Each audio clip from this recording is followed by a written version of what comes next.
Good morning and welcome. I'm Robert Doar, the president of the American Enterprise Institute, and I'm very glad to welcome you here this morning. We gather to discuss a new report, a new monograph about the positions and words and leadership of Senator Robert Kennedy. Bobby Kennedy, liberal patriot, what RFK's approach could teach political leaders today. This terrific short volume is by Richard Kahlenberg of the Progressive Policy Institute and Rui Teixeira of the American Enterprise Institute, two outstanding participants in the public discussion here in Washington these days. And just a little word about each of them. Rui's work has been shaping this field of public opinion and politics for more than 3 decades. He's authored 2 highly influential books, 2002's The Emerging Democratic Majority, and 2023's Where Have All the Democrats Gone? The Soul of the Party in the Age of Extremes, both co-authored with John Judas. Rui has been a terrific addition to our faculty here at AEI, and we're very proud of him. We're very proud to be associated with his work. Rick Kahlenberg is the Director of Housing Policy at the Progressive Policy Institute and Director of the American Identity Project, where he is working on to strengthen American identity through public education. His important works have included 2007's Tough Liberal, Albert Shanker, and the Battles Over Schools, Unions, Race, and Democracy, and most recently and importantly, Class Matters, the fight to get beyond race preferences, reduce inequality, and build real diversity in America's colleges. Rick and Rui, thank you for writing this volume, and thank you for being here. Now, I'm also joined by our friend Will Marshall, the president of the Progressive Policy Institute and partner in this gathering and in this publication. And he's going to say a few opening remarks as well. And finally, I'm very happy to let you know that to replace Congressman Torres, who was called away by pressing business, we have the former Lieutenant Governor of Maryland, Kathleen Kennedy Townsend, to join our panel after the 2 presentations by the authors. Kathleen is a great public servant in her own right, but she also happens to be the daughter of Senator Kennedy. So Kathleen, thank you for being here, pitch hitting for Congressman Torres. But when it's you, you're not just pitch hitting, you're going to hit some home runs, I'm sure. So with that, I'm going to turn it over to Will for some also opening remarks. I'm very glad you're here. I'm very proud of this volume, very proud of this work, and we're very honored to have you all here with us. Will, take it away. Thanks, Robert. Well, good morning, everybody. Thank you, Robert. It's a real pleasure to be able to partner up with AEI and with Rui Teixeira, whom I've known and admired for decades and followed. And congratulations to Rick Kahlenberg also for teaming up with Rui on a tremendous report on my hero, Robert Kennedy. And also it's great to see Kathleen Kennedy Townsend. I don't know if you remember, Kathleen, we barnstormed on national service back in the formative days of AmeriCorps. So good to see you again. Robert is fortunate enough to have a family connection to Robert Kennedy, which I read about in this report. I don't have one, but in my little provincial southern town that I grew up with, he was my hero. In 1968, a terrible year, he was the one that we looked to for hope after the Martin Luther King assassination, all kinds of convulsive politics around the war and civil rights and everything else. And so I keep on my desk this American Heritage look at Bobby Kennedy in 1968. It's wonderful because it's right in the middle of the campaign. It's right after he got into the race. It's really a sharp observation of his political career as he was driving for the nomination. And I turn to it for inspiration when I'm feeling low, which is increasingly these days when I get up and read the news.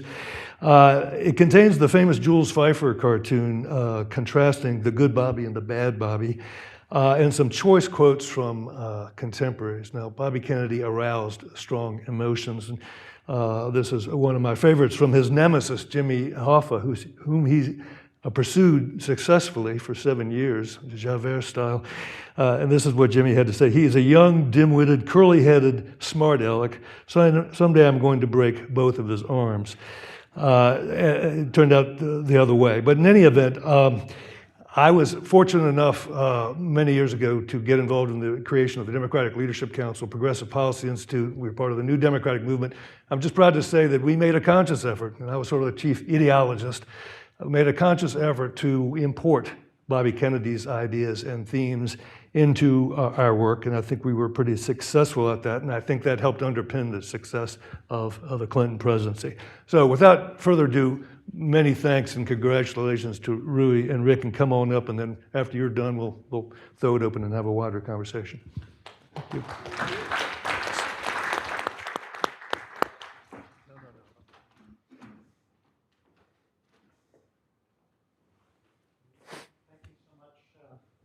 Will, and not only for your introduction, but for providing a home for unorthodox liberals like Bobby Kennedy. And thank you, Robert, for sponsoring this forum and for sponsoring the book. And of course, my good friend Rui. Always great to be working with you. And I'm so pleased that Kathleen Kennedy Townsend is going to be part of the panel discussion, because she and I had a conversation several years ago where she really keyed me into the idea of patriotism as being central to her father's world vision, and I think that comes through in our paper. Okay.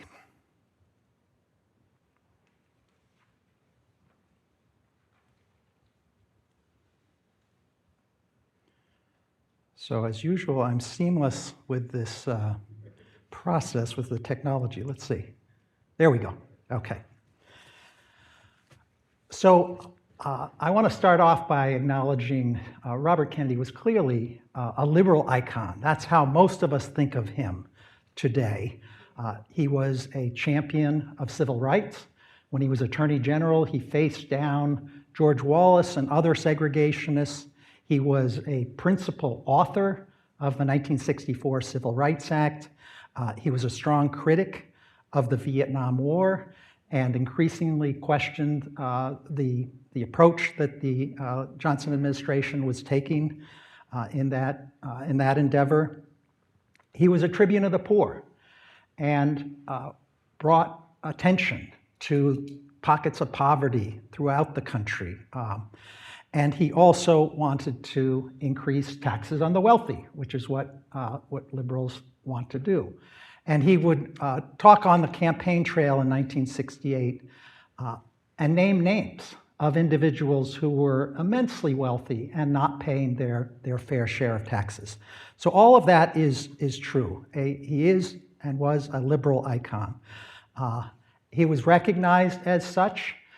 If you look at a Harris poll from May 1968 on the question of who will speed up progress for racial equality, you can see George Wallace at one end, one extreme, the most anti-civil rights of the group, and then a number of other candidates: Ronald Reagan, Richard Nixon, Eugene McCarthy, Nelson Rockefeller, Hubert Humphrey.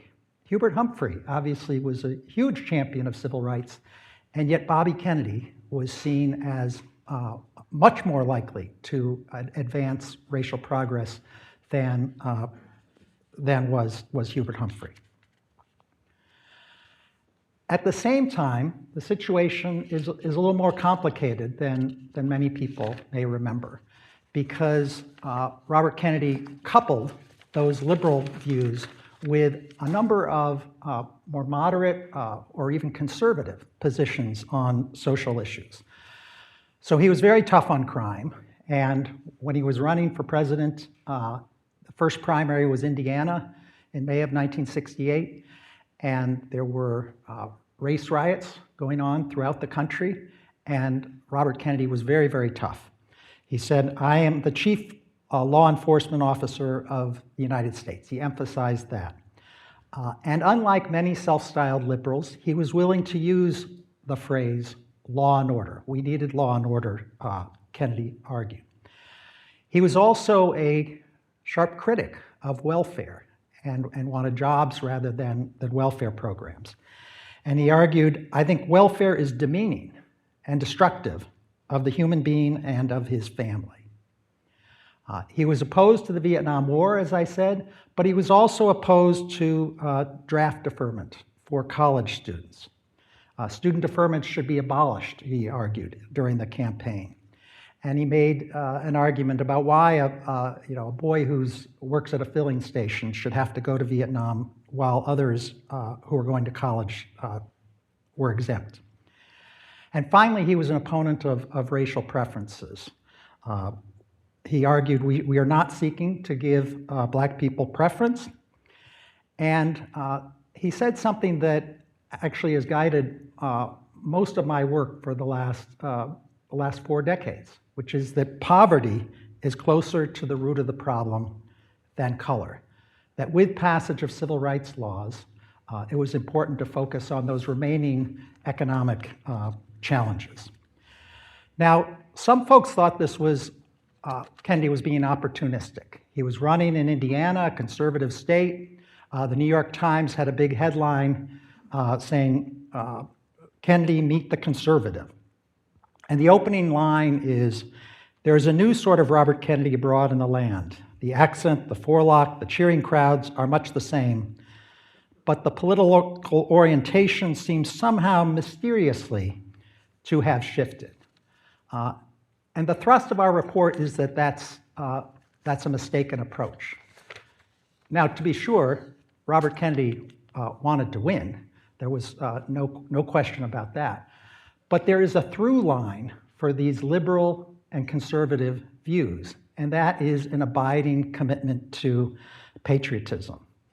So if we think about his brother John's most famous line, ask not what you can do for your country, ask what your country can do for you. That was never far from Robert Kennedy's thinking.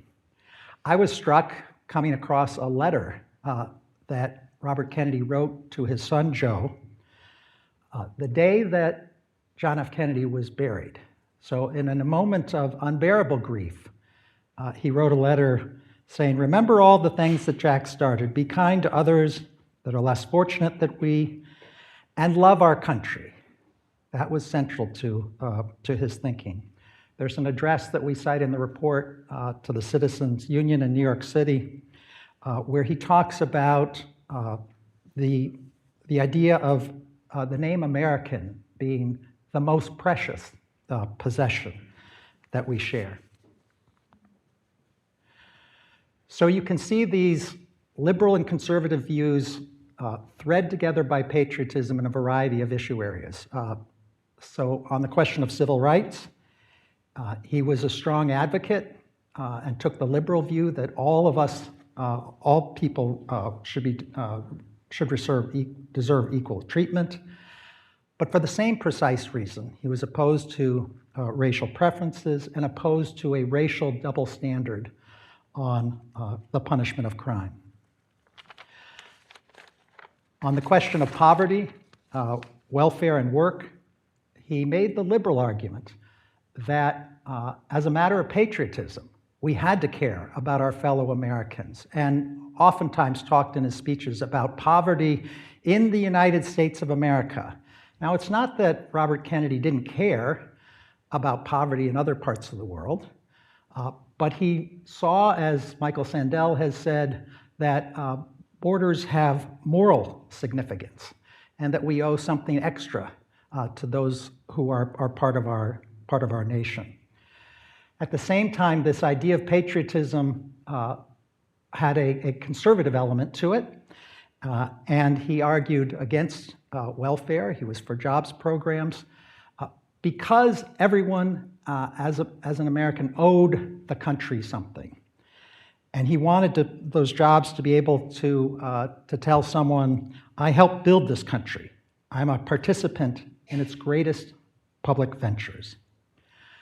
There was one line coming across his speeches that really struck me, where he said, work is mundane, a mundane and unglamorous word.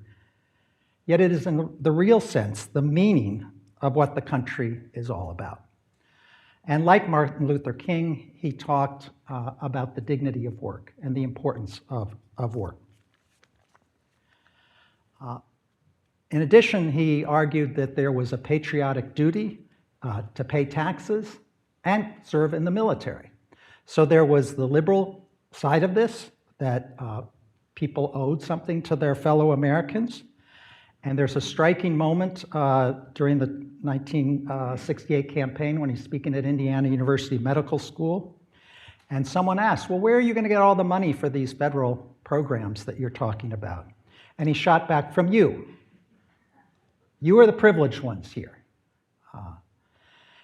And at the same time, there was that more conservative take that although the public supported student draft deferments by 54 to 31, he shot back at the Notre Dame students. You're getting an unfair advantage, he argued, while poor people are being drafted.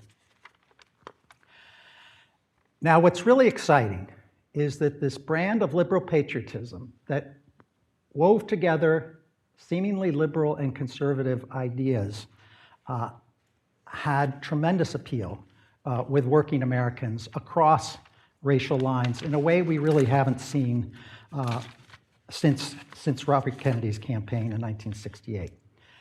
So in the Indiana primary, he won 86% of the black vote in a three-way race, but he also won 7 of the largest counties where George Wallace ran strongest in 1964.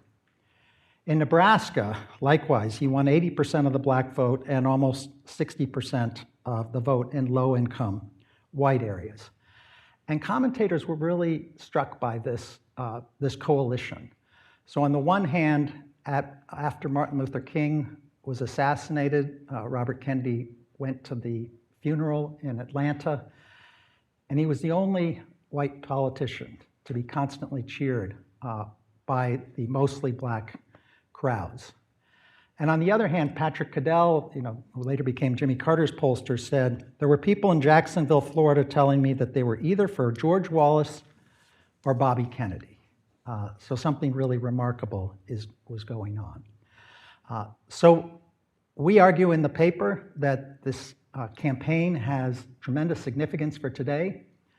We acknowledge, of course, times have changed. The issues that are salient are different over time, some of them, and yet there are some enduring themes that matter a lot today.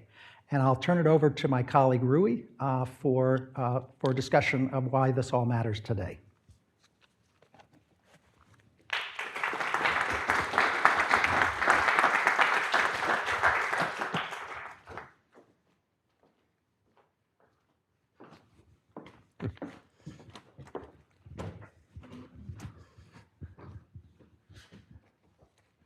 Well, thank you all for being here. Thanks to Will and Robert for supporting this project, to Kathleen for being here to help us talk about the legacy of Bobby Kennedy. And as Rick was alluding to at the end of his talk, we get it. It's a different country today.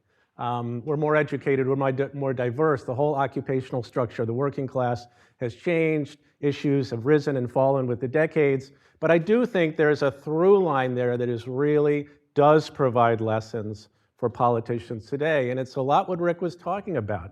The ability to cross ideological lines, liberal and conservative ideological lines, to combine approaches where they're appropriate and where they're the best, unified in Bobby Kennedy's case by what's consistent with fundamental American values and American patriotism. He wasn't just being opportunistic, he believed in this stuff. I mean, part of the problem with people today who are coded liberal or coded conservative, when they say something that sort of reflects the other side, people see it as opportunistic. And maybe it is, there's not a lot of consistency there in terms of rooting your positions, not in ideology, but rather in what is consistent with fundamental American values and American patriotism. And today, this is still, to this day, deeply appealing to working class voters. Working class voters are not ideologues. They believe in what's best in America. They are patriotic. So a cross-ideological patriotic appeal is key to reaching working class voters across racial divides. And that's really the great prize of contemporary politics today. Who is going to dominate among the multiracial working class? That's really, in a sense, the big prize the parties are fighting for, and neither one of them has really cornered the market, so to speak.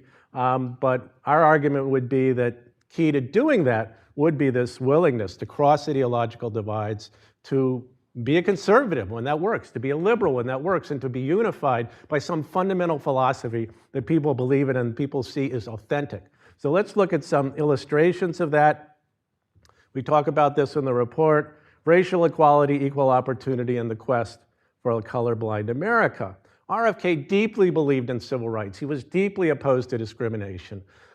He was a fighter for all those kind of, what were viewed then as liberal causes, but he believed in that everybody has to be judged by their merit, by their achievement, by what they've done. There should be no preferences by race. He believed in, with Martin Luther King, the content of your character, not the color of your skin. And that's what people believe today if you look at the data. Nothing's more consensual in this country than the idea of equal opportunity and treating people the same regardless of race and against racial preferences. Despite the fact we had race-based affirmative action for many decades, it was never popular. It was always like 2 to 3 to 1 against it. So the voters were sending the parties a message. And maybe one party didn't receive it very well, but obviously now it's the law of the land, and people don't believe in equality of outcomes, and they believe, again, you should be rewarded for what you do, not your identity, not your ascriptive characteristics, not something you, in a sense, had no control over. People want, in America, to be judged by what you do, not who you are, so to speak. And that has been consistent from Bobby Kennedy's day to today, even though some people deny it. Some people think, oh, well, people really, they want these bells and whistles that will sort of put a thumb on the scales for this group or that group. But no, people have never believed in it. The only people who believe in this are elites, politicians, people in foundations and NGOs, whatever. This is not what normal people believe, especially normal working class people. The dignity of work over welfare. Rick talked about this as well. Bobby Kennedy was obviously deeply concerned for the disadvantaged in society, the poor, the people who don't have as many advantages as, for example, he grew up with. But he never believed that the way you solve this problem, the best way to deal with it is basically to cut checks, right? He believed in jobs, he believed in economic growth, he believed in it's much better to work than, as he said, people should not get a handout, but rather a hand up. He actually used that language, which is now coded very conservative, but that's what he believed in. And he believed, remember Bill Clinton and work hard and play by the rules. That's exactly the kind of thing he believed people should be rewarded for. I mean, that partly, but again, if we fast forward to today, these views have not changed. People still value work over welfare. People still value hard work. People still believe that the key to getting ahead is hard work, and that maybe it's harder than it should be to do that, but they don't believe that there's other ways to get ahead that are valid and that should be supported. That's one reason why people support the minimum wage to this day. It's not because they see it as reward for work. Raising the minimum wage to a reasonable level is something people basically support, not because they have a particular view about what a certain school of economics they do or do not support, but rather because they see it as a way of rewarding people for working. There's a tremendous lack of interest in spending much more money on welfare, spend much more money on the poor. They believe economic growth, again, to this day, and the jobs that can provide and the economic dynamism that can produce is really much preferable, again, to cutting checks, to redistribution, whatever, even though, the normie working class voter is not opposed to some redistribution, obviously not opposed to putting a floor under people's way of life so that they don't fall into complete poverty and sort of aren't able to get ahead at all. But they believe that once you give people that floor, that it's their job and their responsibility to lift themselves up off that floor. And that's the key. And that dignity that provides, working for a living at a decent job, is really what we should be aiming for. And this is something that's very relevant to today. Bobby Kennedy's views on crime and public order. Rick alluded to this. I mean, he was not afraid, as Rick pointed out, to use the phrase law and order. He believed deeply that what working class people wanted and what people in America wanted in general was law and order, that there is no excuse and no double standard for people breaking the law. I mean, this was truly kind of the original Tony Blair, tough on crime, tough on the causes of crime. Way before Tony Blair, he was on to that. He was a liberal politician who nevertheless drew a line about crime, about public disorder, and said, this just isn't right. I don't care if you're black, white, or polka dots. I mean, if you break the law, you're breaking the law, and we should enforce the law. And obviously, this is, again, I mean, there's just boatloads of public opinion data that show that to this day, that is what people want. They do not believe there are excuses for breaking the law. They do want more rigorous enforcement of the law. They do want criminals off the streets, with compassion and fairness and all this, the kinds of things liberals would support. But nevertheless, they deeply believe that we need to enforce the law. They obviously don't want to defund the police, one of the stupidest slogans that anyone has come up with in the last couple of decades. I mean, even while the whole brouhaha was happening, the people for whom this was supposedly for, black and particularly black working class people, thought it was a terrible idea.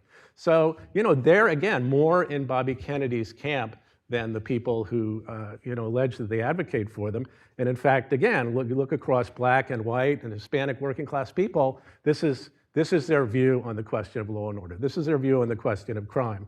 They do not support, as I said, defunding police, other soft on crime measures.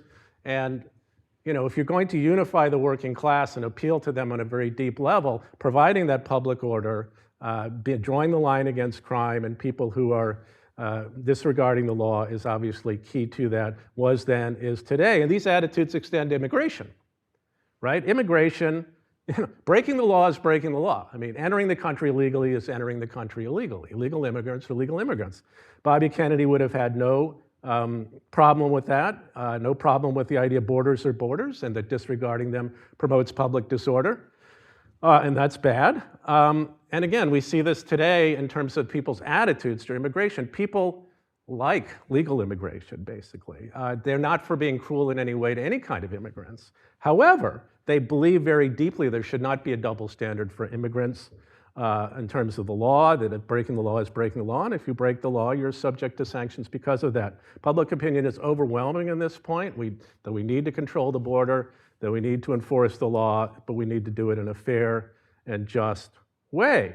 So, really is quite extraordinary when you think about it, that a lot of the things Bobby Kennedy said as a liberal, as a Democrat, back in the 60s, were exactly the kinds of things that have amazingly was fallen out of favor in the Democratic Party, where a lot of this stuff is now right-coded, and you can't say that, and that's a bad thing. And if they're changing their minds, and again, it's somewhat opportunistic, it's just realize, hey, the public doesn't support us on this. But they're not really there in terms of Bobby Kennedy's fundamental and fearless willingness to combine liberal and conservative positions and believe in them. Say that that's a better way to do things. We need to get back, reason from first principles, from what are American values, what is American patriotism, what binds us together. And he was willing to do that. And that's a huge lesson for leaders today, to be willing to go that mile, go down that road, and not be afraid of what people are going to say within your own party or outside of your party, and realize that is the way you're going to reach the median working class voter in this country. His style of non-ideological, values-driven, no double standards, patriotic politics is like catnip for the working class. So it's amazing that there isn't more of an effort from some quarters to do that. I guess you could argue, in a weird sort of way, Trump kind of does this. I mean, he does combine some obviously very conservative positions with some liberal positions. I mean, he's not ideological. Now, I don't think he's really carrying it off that well, and I think there's we'll talk about this in the discussion. There's opportunities for the Democrats to do the same thing, but perhaps in a better way. But this is really what leaders can learn from Bobby Kennedy. If you want to dominate the multiracial working class and dominate the next era of American politics, in some ways, taking the Bobby Kennedy's approach and doing it fearlessly, I believe, is really going to be a key to that. And we'll see if which leaders, if any, are willing to take up that challenge. Thank you. All right, let's get to the discussion. Find your seats. Okay. Kathleen is next to me. You are not. Oh. You're one over. Oh, you're right. Okay? I'm dyslexic. That's what presidents do. What do they do? They tell people where to sit. Oh, good. Thank you guys very much. That was a great introduction to the volume and great. and a good start off to discussion, but it raises all kinds of issues, which I want to get to in our conversation. I do want to just address one thing, so we'll get this out on the table. Kathleen and I have known each other for a long time. Kathleen knew my dad before I knew Kathleen for sure. And before you knew your dad. Before I knew my dad, that's true. And my dad was a Republican from Wisconsin who had joined the Eisenhower administration to work in the Civil Rights Division, and he was a political appointee. And when he had done some work in the South, it was interesting. And when President Kennedy was elected and Robert Kennedy was appointed Attorney General, they evaluated his work and they decided he could stay. And he then participated in a partnership with Robert Kennedy and many others to work on civil rights in our country for the next 5 years or 6 years. And it went all the way to Brooklyn. So Republican from Wisconsin who developed a great admiration and affection for Robert Kennedy, and that family connection has led to our friendship over many years. So I want to just get that out there so that's... And who are you named after, Robert? Yeah, there are many. Robert Kennedy. But Kathleen, I want to start with you because the theme in the book, it's right there on the cover, is about loving our country, patriotism, and we're in a very divisive time. People on both sides are expressing disillusionment and a lack of faith in America. Is that patriotism that your dad felt still needed today? Absolutely. I'm so glad you asked, Robert. You quoted my father's letter to my brother Joe after my uncle Jack died, and he wrote a similar letter to me in which he said, "Dear Kathleen, you seem to understand that Jack died and was buried today. As the oldest of the Kennedy grandchildren, you have a special responsibility to Jack and to Joe, was my uncle who died in World War II. Be kind to others, work for your country, love, Daddy." And I think he was pointing out that obviously he mentioned his brothers who had sacrificed their lives in service to their country. He said explicitly to me and to my brother Joe to work for our country. He talked about love and our family. And when somebody dies, there's often a cry, although not for Mr. Kirk's wife, who did a wonderful job, but too much about vengeance. Who are the bad guys? Let's get them. But he set out that idea that what do we do for our country? And what do we do for our families? And he made sure from that kind of letter that I wasn't supposed to look backwards, I was supposed to look forwards about what I could do for my brothers and sisters, for my mother, and for my country. And it set me on a path to thinking all the time, what am I doing for my country? And I think, can I add two more things about this, Robert? My father was also, and I think that was pointed out, was interested in crime. Can I talk about that now? You can talk about it, yes. I don't know if, I know that you keep wanting to control things, so I just want to make sure that's okay. We did patriotism. We're going to come back to crime. Okay, fine. So anyway, and then I'm just going to go on to what goes on in the schools. I think because of the Vietnam War, many schools became fearful of talking about patriotism. Because there was such a division about the Vietnam War, it became difficult for teachers to teach about patriotism. And I actually worked with Senator John Kyle, who, as you know, is a Republican at Great friend of AEI as well. Phew. Yeah, that's right. And at Arizona State University, where we tried to start a civic education project that would go across the country so that you could say, we have a republic, democratic republic, in which we have common values that we can agree to, and let us teach our children these things. And we have to do this both intellectually, what are those values, and in our heart and in our guts, because it's not just a question of learning ABC, it's a question of instilling in ourselves the ability to listen to others, to have a love of country, to recognize that America is an idea, unlike many other countries, and that it is an idea that keeps having to evolve to get better.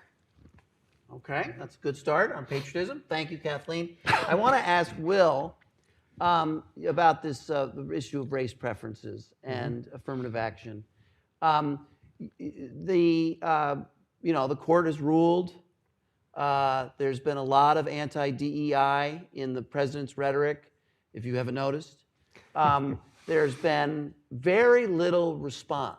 I've been really struck at the extent to which the Democratic Party leaders are not rallying to the cause of racial preferences and fighting back to preserve DEI. And I wondered, Will, do you think they got it and they've changed? Well, they've been forced to change, but I think, as Rui said, it's never been popular, and we've known that all the way through, ever since Richard Nixon started us down the road to affirmative action and preferences, and so they've never been popular. And I think the accumulation of court cases and such has just convinced a lot of liberals that you can't sustain it. It's not going to be legally sustainable. Leave aside the political sustainability of it, which is not very good. But Bill Clinton tried to narrow the scope of preferences back in the day with his "mend it, don't end it." Didn't get as far as any of us wanted him to do.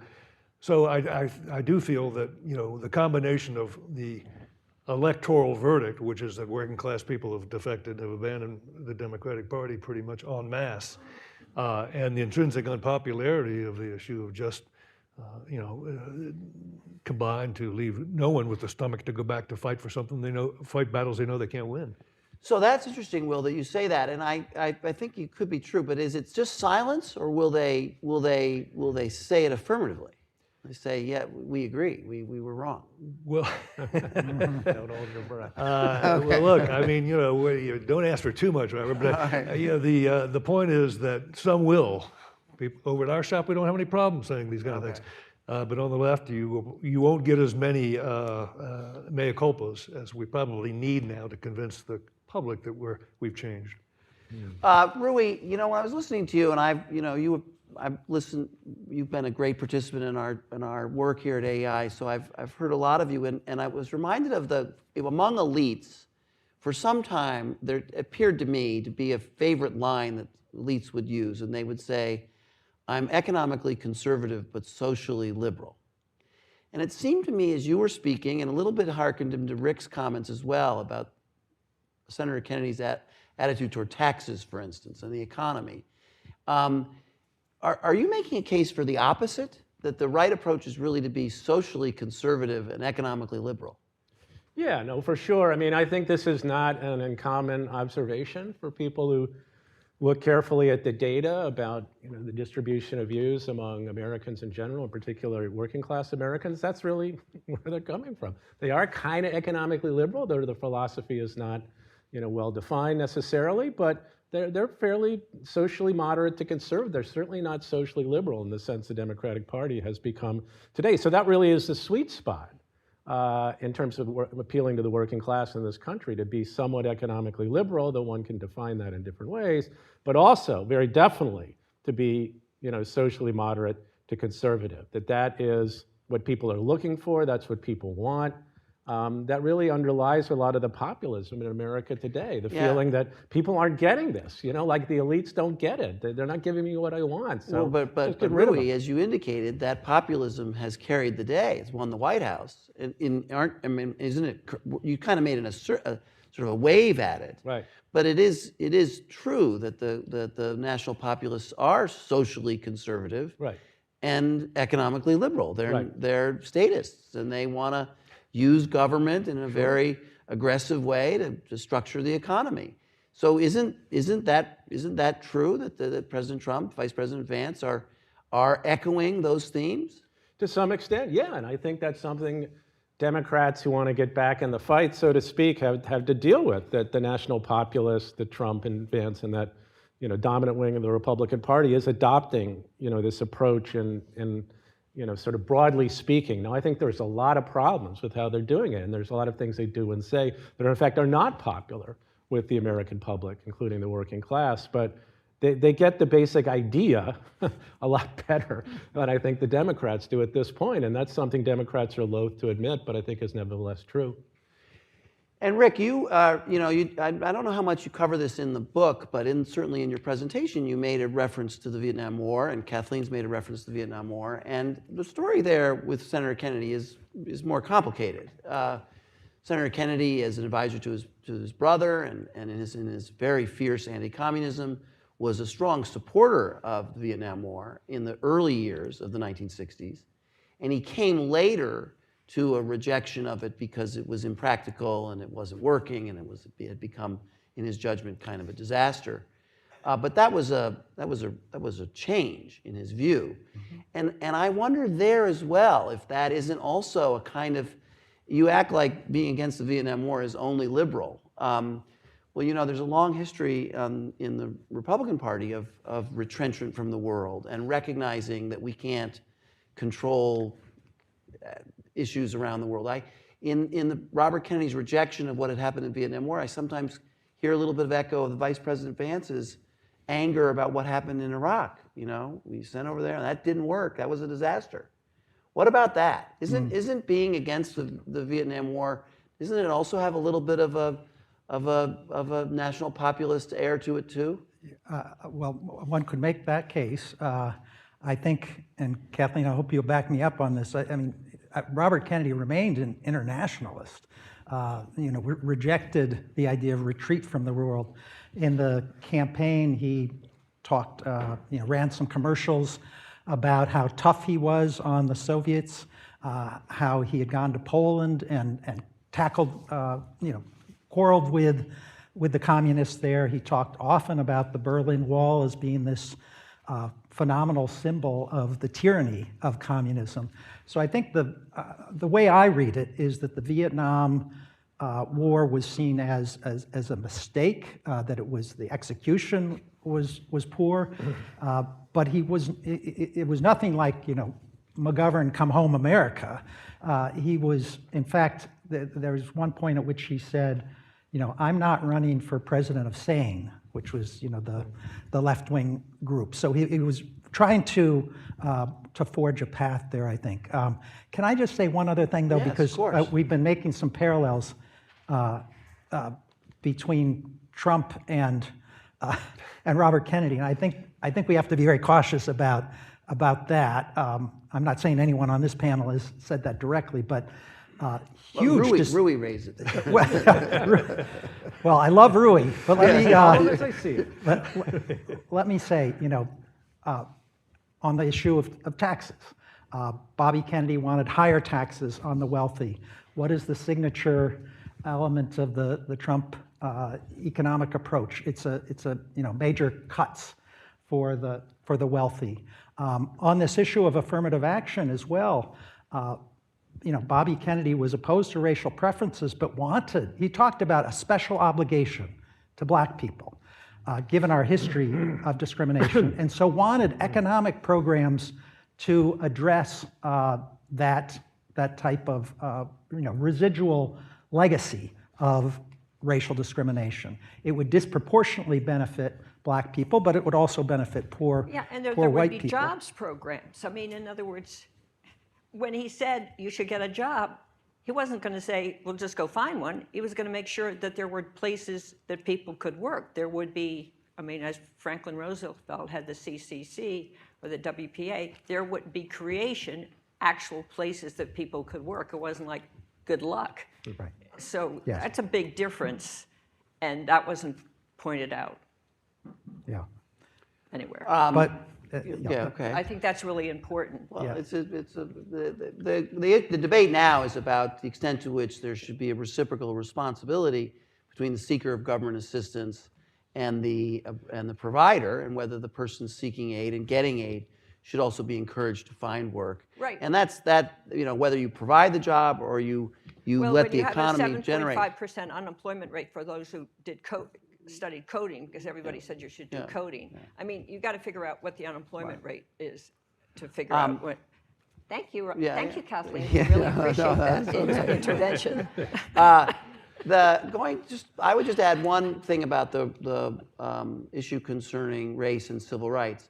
I think it's a little even more complicated and deep than just an opposition to racial preferences.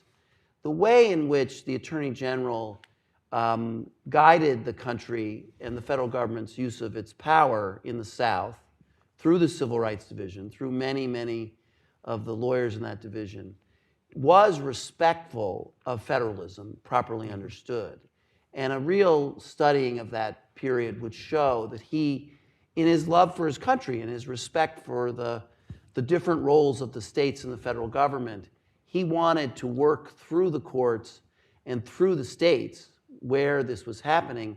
His objective was to help persuade the South to get to the right answer. That led to some animosity amongst hardcore members of the movement against the Justice Department during the early 60s. And I think that accrued to Robert Kennedy's popularity with working class Americans and people. That goes to this question about why was he popular in areas where George Wallace was also popular. And that was because the real history of the civil rights movement in the early 60s was that on some occasions, the Justice Department, under leadership of Robert Kennedy, had to say no to the movement. That was moving beyond what our system could do at that time, or that was asking more of the federal government given its lack of a police force that it could provide. And I think that's a topic that I would just throw that in there as part of a discussion of that issue. Now, Kathleen, I do want to come back. Yes? Thank you. Yes. Yeah. Go ahead. Okay. You can take this question or any question you want at all. Thank you, Robert. But I did unearth in my research something that the scholars did not, which was this article in the Washington Monthly in 1985 about liberals and faith. The authors do cover faith. It's in the book.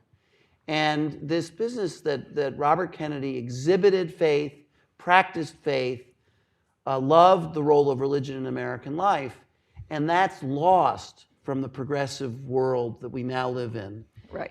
What about that, Kathleen? I'd like to talk about that, and I will talk about crime. And I would like to do one other thing. We were blessed by the Congressman's flattery from Kansas has also joined us. Oh, that's very nice. And Thank he you, was Congressman. he was whispered to me when you mentioned Nebraska that he was in Omaha in 1968 campaigning for my father. There you go. So Very I just good. thought it was very nice that he's joined us Yes. today. Thank you, Congressman. Yes. What I was struck by when I campaigned is how, and because I had studied American history, that every progressive movement in the United States until the recent gay rights movement and women's movement, faith had a very important part. And for instance, in the 19th century, the women's movement had a women's Bible. When the abolitionists wanted to fight against slavery, they read, even though there is slavery in the Bible, they read the Bible as saying it is an act of freedom. That's really the underlying purpose of the Bible. And that was fought by the Southern Baptists, by the way. So you can read religion, as you can read the Bible, for instance, in many different ways. And what I saw happen in the late 1960s is that many progressives had a distinction between what Martin Luther King was doing and what they thought Malcolm X was doing. And many rejected the Martin Luther King, let's be nonviolent, let's pray to God, let's find our efforts spiritually based and go into a non-religious set. And I thought that was a big mistake. And I thought when in the 1980s, for instance, 85%, I'm making this up, so don't trust everything I say. 85% of Americans say they go to church. Maybe only 60% did at that time. You should not abandon faith when you talk about religion, because a lot of people are moved by their faith. And I think that I wrote a book in which I said the left has abandoned God and and the right has shrunk God to two issues, abortion and same-sex marriage, whereas the God that I grew up with and the God that was, my father read the Bible to us every night, and my grandmother said, really? Catholics don't read the Bible. As you know, we weren't allowed to read the Bible until the Vatican II. My mother was prohibited from reading the Bible. The point of this is I thought the left should do a much better job of using our faith. On the other hand, I have to tell you, Robert, and this brought me great sadness, when I told people that I was writing about religion, a lot of my political friends looked down upon me because they look askance at faith and the idea of God. And I think it's really, really unfortunate and sad. And I'm here with my friend Candy Stroud, who was a publicist at that time and did a wonderful job taking me all around the country to be able to talk about faith. But there is a real reluctance, especially in the Democratic Party, to talk about faith. And then I would say in the Republican Party, I went to see Reverend Warren, who had written a book called The Purpose-Driven Life. It has been on the bestseller list for like 5 years.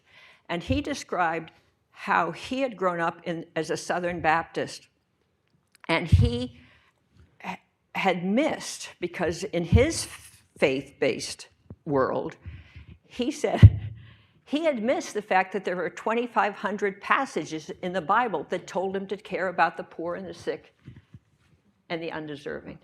Isn't that fascinating? Mm-hmm, mm-hmm. So in other words, everybody can have a faith, but it doesn't mean we share.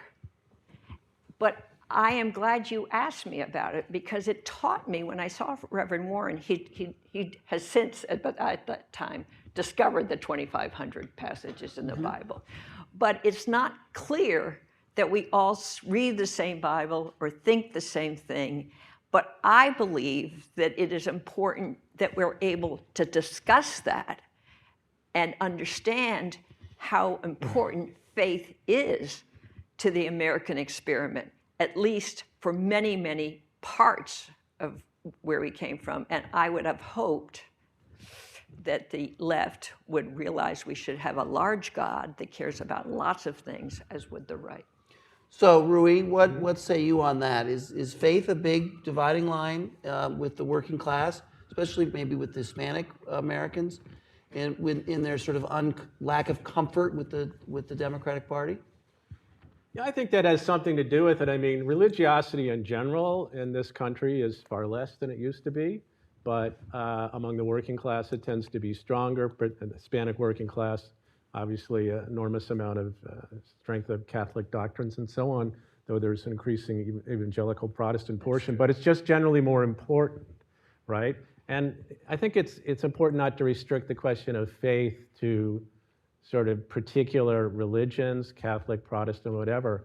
There's an enormous amount of people in this country who, even if they profess a religion, they don't practice it very much, or even if they don't say they're affiliated with any given organized religion, they still in a sense have a faith. They have a spiritual element that they want you to speak to. The League of Militant Atheists in this country is still not that big, right? I mean, there are not that many people out there just like, the whole thing's a bunch of baloney. I don't believe in anything, the hell with it. Everybody's looking for something, and religion frequently provides that. And if you give people the sense that you look down on that, you think it's like dumb to believe in religion. I mean, that's only for the great unwashed, right, who aren't as sophisticated as we are.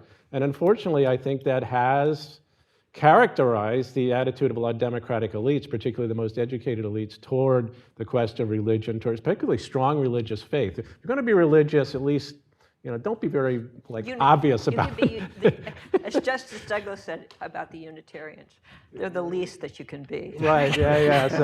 So that's what they prefer, but that doesn't satisfy a lot of people. And so, again, Democrats need to realize people have a lot of things out there they deeply believe in. Many of these are associated with religion. And, even on a question like, say, trans issues, right? There's a lot of people who think, not only is this ridiculous in terms of biology or whatever, but it's like it's against their faith, and we shouldn't We shouldn't dismiss people's views on any given social issue because they say it conflicts with their faith. That's a reasonable point. You know, we have to take that into account.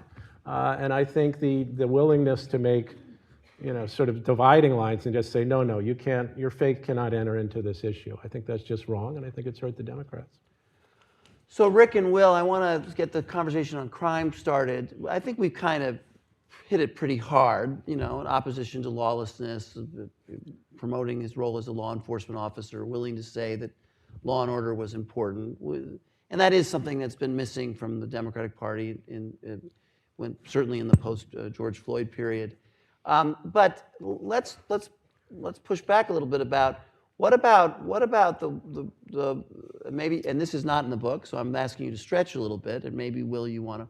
What about the role of the Justice Department and the rule of law with regard to the use of the Justice Department and its proper role in enforcing the law outside of street crime? How do you see Robert Kennedy on that? Well, may I just say, take this opportunity to dissent from these parallels between Trumpism, the Trump synthesis, and the not saying Bobby they're the Kennedy same. synthesis. Well, I would like a chance to. One is profoundly One is profoundly reactionary, and the other wasn't. But in any event, look, I mean, you know, it wasn't very long ago, you know, in my lifetime, when Democrats took a sensible position on crime. We did it under Clinton, and you know, the rest of the party went along with it. This is a really recent development, right, where the primacy of white progressives from 2014 on has really changed the picture. But the norm in the party is not, you know, to be weak on crime. I think it's not important, and we are, I think, returning to that norm grudgingly, you know, as we process the results of the election and understand how important that is to ordinary working people that we've managed to alienate so thoroughly. In the meanwhile, this, you know, law and order president is the most illicit president I've ever seen in my life. I was just thinking the other day, you know, I mean, Richard Nixon got into trouble for, you know, for having an enemies list and sicking the CIA on, you know, Martin Luther King and some of his, in the FBI, Martin Luther King and his political enemies, and we were all properly appalled by that. This guy is seizing the prosecutorial apparatus of the United States government and going after political foes who really committed no crime. So you don't support that? Right, Yeah. we do not support that, and I do think it's going to become a problem for him. I think the public is slowly kind of dawning on them that this guy respects no guardrails, he's just an illicit, out of control president. So I think that issue is beginning to turn on him. Maybe that's hopeful, you know, maybe that's overly hopeful at this stage because, as Rui reminds us in his great work, as bad as Trump is and as much as his popularity is imploding, we're still worse off. Yeah, Rick, what about it? Is the Democrats going to accept the law and order as Robert Kennedy interpreted it with regard to street crime and the funding the police? I think they have. In defense, a number of the Democrats have said we would like to work with the FBI. When I was lieutenant governor and I worked with the FBI, I was the head of HIDA, which works with the FBI on drug crimes and on gun crimes. We reduced crime in our hotspot communities by 33% in 3 years. And our hotspot communities were in Baltimore City and Prince George's County and in difficult parts of the state. People liked that because people were protected. And a number of mayors have already said, send us the FBI. We want to work with them. Because what you do, and when you work with crime, you have personal relationships with the people who you're working with, and they have personal relationships with people in the community. The National Guard does not develop those personal relationships. So that's not the best way to fight crime. So Donald Trump is not really fighting street crime. He's just having a show. If you really want to fight crime, send in the FBI, send in money so that you can really help. For instance, in Washington, D.C., he took $1 billion away. So it's not real if you really want to reduce crime. That's what I would say. Although it was kind of, I would Robert, just can say I- that can I jump in, Robert? Yeah, Just go to ahead. answer your Hold on. question. Best way to reduce I think the brilliance of Robert Kennedy was being for law and order across the spectrum. And also, can I say one other thing Yeah. about my father? He went after I think a large reason that working class people liked him was not just in the Justice Department, is when he went after the mob, Yep. Jimmy Hoffa, Jimmy Hoffa. and they saw that he was called ruthless because he took on people who were really bad guys. Yeah.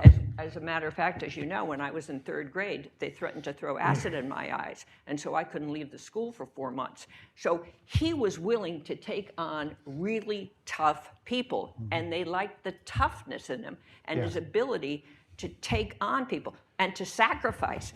What has this president been willing to sacrifice for himself for this country?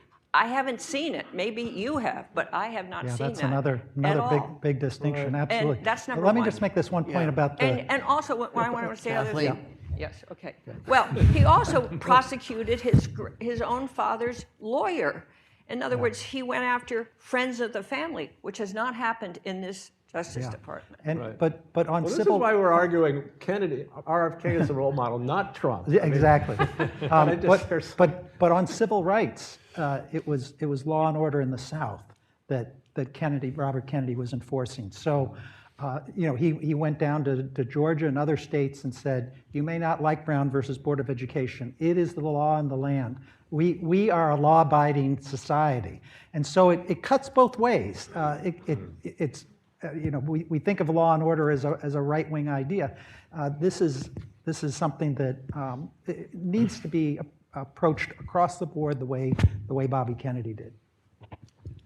I guess Yes, I go would ahead, still Roy. say, I mean, the question you were posing, Robert, though, was, do the Democrats get it? Are they there? And I think that's where one would still have to ask some questions. I mean, obviously, Trump is an imperfect vehicle for enforcing law and order properly understood, but do people believe Democrats are the law and order party or the tough on crime party? They do not. All the data show that Republicans are still strongly preferred over Democrats on crime, and it's a lot because people have an impression that Democrats just don't really, it's just not that important to them to crack down on crime, and they're not willing to have no double standards, so they're not willing to be tough when toughness is necessary. So I think that's still a huge problem. I mean, look what happened in Charlotte with a knife attack on the Ukrainian immigrant, and the Charlotte mayor, who's a Democrat, says, well, it's just a shame he had a mental health episode, I mean, this just infuriates people. That man should not have been on that train. He should not have been on the streets. And until and unless,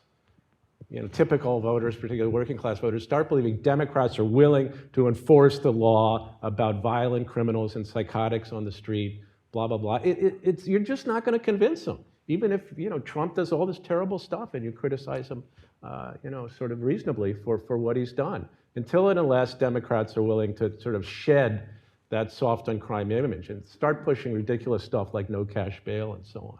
I mean, you got to draw the lines and say, we are tough on crime, and we mean it. And we're not just saying this, to convince you that we're a little bit less crazy than we used to be. We're actually, like Bobby Kennedy. Kathleen, let's go to work on welfare for just a minute, and again, take it a little beyond just whether people should get a job or get benefits, to the role of the federal government versus local communities. Senator Kennedy started Restoration DNS in Bedford-Stuyvesant. And who ran it? One of the people that he asked to help run it was Dad. That's why we moved to Brooklyn.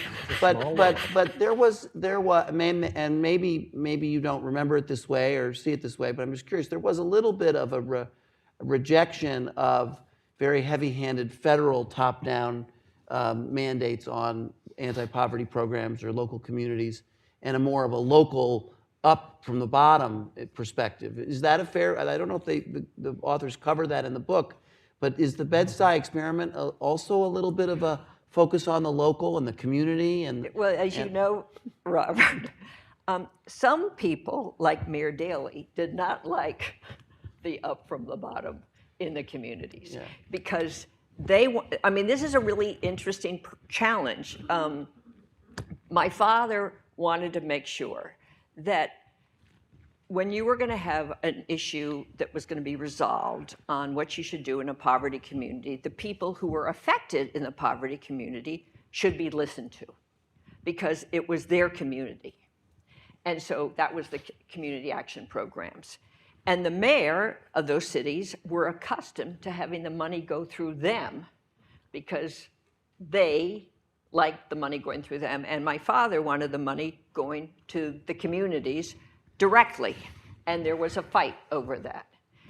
And oftentimes, the mayors didn't listen necessarily to the people in their communities. And that is one of the great political challenges that we face across the country. Who listens? Who does a better job of making sure people in poor communities get listened to? And mostly, nobody listens to people in poor communities, whether you're the mayor or whether you're the federal government.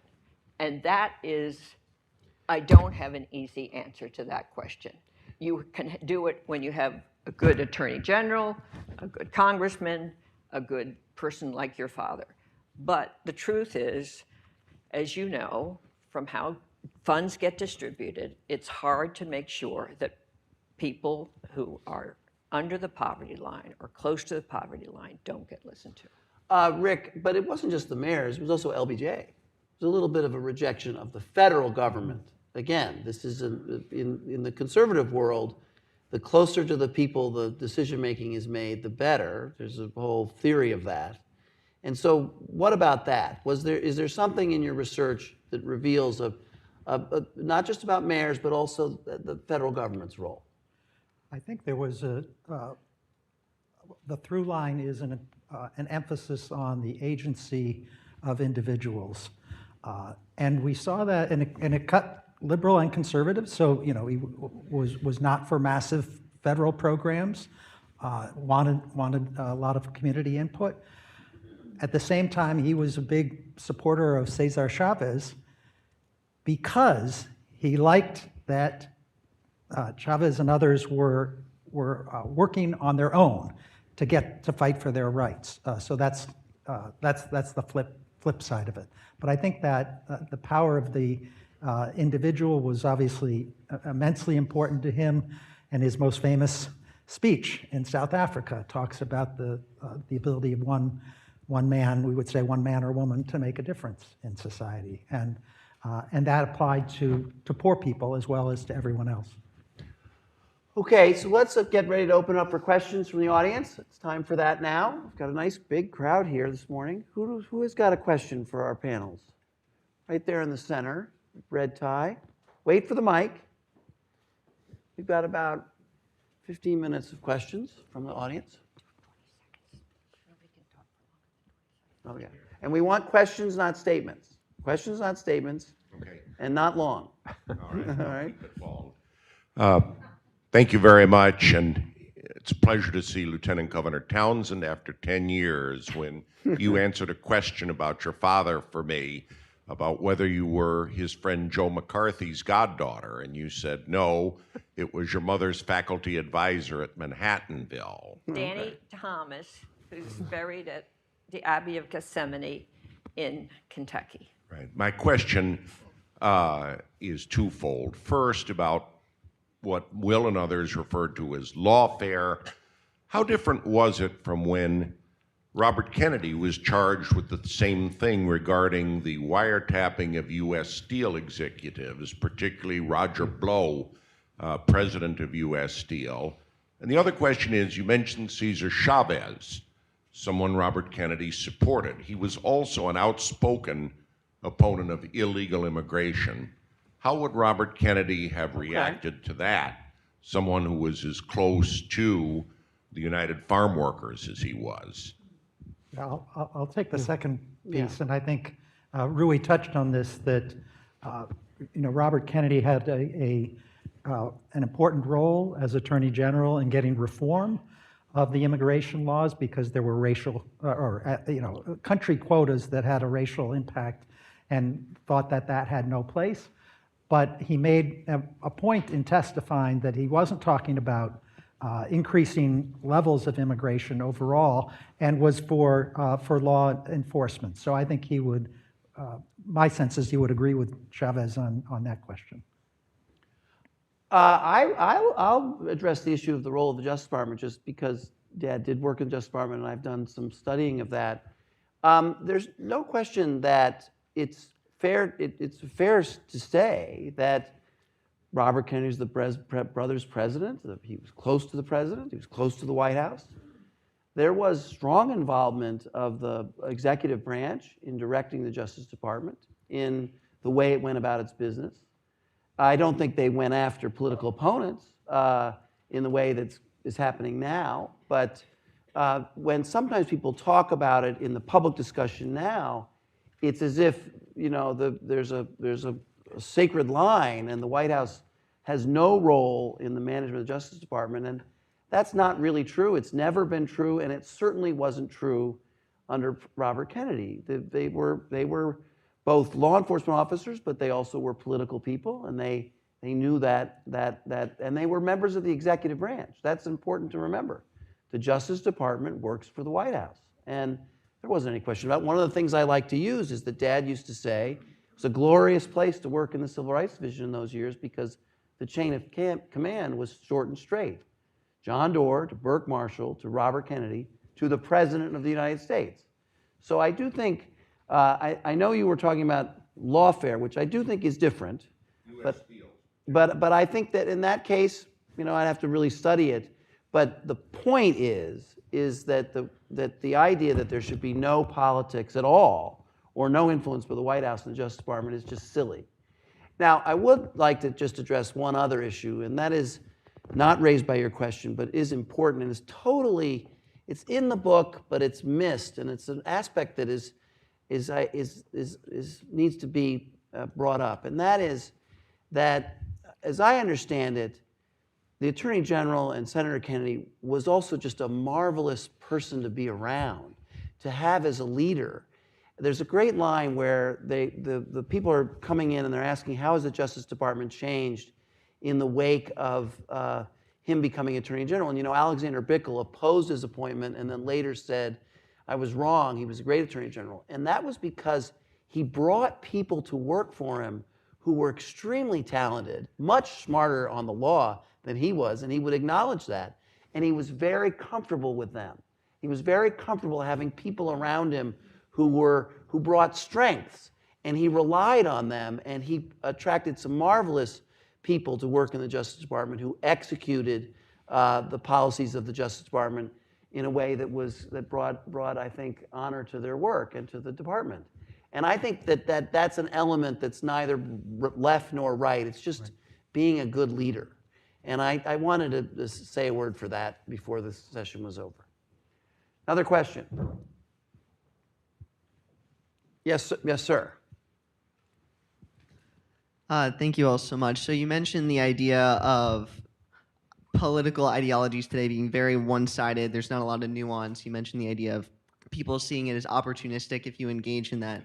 Where does that tradition today that we see start within parties? Is it corporate donors' unwillingness to engage with unpredictable political nuance? Is it the media's portrayal? Where does that come from internally for parties and on messaging there? I think the question, Rui, you heard the question, Yeah, and he's directing it a topic that you have written about. Yeah, why is it so hard to cross Yeah. ideological? Well, I mean, that's a complicated question that political scientists have written enormous amounts about, but certainly one factor that's pretty important is the sorting that's taken place both within and across parties. In particular, if you look at the much larger educated segment, college-educated segment of each party, that's where there's a lot of constraint in terms of all their positions line up. If you know position on issue X, you know their position on 35 other issues, right? Because it's part of an ideology. It's part of a constrained worldview in which every position connects to every other position. And if you deviate from that, you are looked upon with disfavor by those people, by those activists, by those donors. So I think that's an important factor in terms of making the parties and the ideologies more rigid. If you look back 40 or 50 years and the distribution of public opinion on a lot of these issues, including among even educated people, there was much more of a spread of sort of liberalish and conservative positions among people, and that's reflected all the way up the the political pyramid to the people who run for elections. And, you know, I mean, so that's one factor. I mean, another weird thing is like donors, right? I mean, big donors. They're much more ideological than they used to be. It's just weird, you know? Like the people who contribute a lot to the Democratic Party, for example, they're like, you know, despite the fact they're gazillionaires, they have this like really, you know, rigid vector of positions and a lot of things that they really care about. And that's affected the parties. So there's all these factors kind of pushing the parties toward being, you know, quite ideological and punishing people who deviate. Whereas if you drill down to the average, particularly working class person, there's much more of a disparate, you know, non-coherent set of positions that they have, and that potentially could be appealing. But you know, this is again gets back to the populism issue. One reason why people get into this mindset of being the hell with all of them is they just think they're a bunch of phonies, and they all, you know, believe in a rigid series of beliefs, and they don't reflect what I think about the world, and they're not practical. Right. I would add on the Democratic side, certainly something Rui's written about, the power of the groups and kind of enforcing an ideology that's not nuanced. Robert, you mentioned the issue of affirmative action before. When Barack Obama ran for president and he said, my daughters don't deserve a preference and working class people of all races do, I was thrilled. This is a position I had advocated for many years. So I went to top aide to Obama and said, I've been writing about this issue, how can I help? And then as the transition to the Obama administration went forward, the word came back. There is no way that Barack Obama can go against the groups in the Democratic Party, even though he had this nuanced position that was actually very popular with the public. There was no way, and so they said instead, you know, the courts are going to have to force him to do it. And ultimately, that is what and behind the what groups happened. is the liberal money and the educated professionals who have a certain very ideological view of the world. So it all kind of fits together into this system that prevents, you know, enforces ideological constraint. And on the Republican side, there's the way the districts have been drawn so that they're very heavily red or heavily blue, and then there's the fear of primaries. And primaries are frightening politicians. And so we have this environment today, which is entirely different than when it was when Robert Kennedy was serving, where R's and D's very rarely get together and work together in a collaborative way. I really do think if you read the history of our country, the divide between R's and D's in Washington was much different than it is right now. And that is one of the great, I think, unfortunate aspects of our current politics. And this creates the structural dilemma that Democrats are facing. This, because our party has shrunk, because we are no longer competitive across vast swaths of the country, because we have very much smaller set of true swing districts and states, the people who are in office now can survive.